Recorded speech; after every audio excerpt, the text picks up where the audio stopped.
getting a new look at a deadly officer-involved shooting that left multiple Pueblo officers on leave in January of last year. News 5's Laura Wilson live in Pueblo tonight, where it happened with that newly released video. Laura. Well, almost a year later, and you can still see some of the bullet holes in this alleyway where 35-year-old Joe Hilarious was shot more than 30 times. Now, the DA's office has already determined that all 8 officers were justified in using deadly force, and newly released body cam video is showing us why.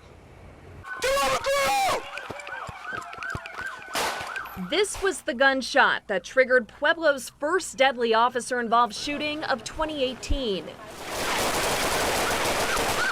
We heard probably like 10 gunshots, and then they stopped, and then out of nowhere we heard probably 30 plus gunshots. The suspect, Joe Hilarious, threatening his ex-girlfriend and firing shots outside her home before leading police on a high-speed chase on the east side of town. Right away we knew that there were high stakes this time. Then he took off running, gun in hand.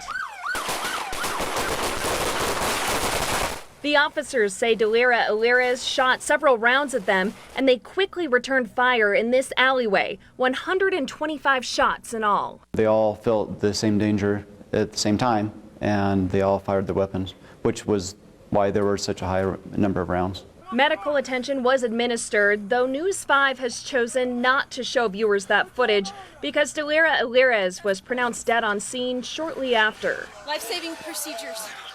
This was the first of 6 officer-involved shootings in Pueblo last year. It's an eye-opener, and I know that every time they come on to a shift, they're thinking about that. All of those officers awarded the Medal of Valor this past December. Being able to make sure that we do our job properly and go home safe at the end of the night, back to our family, just makes me grateful.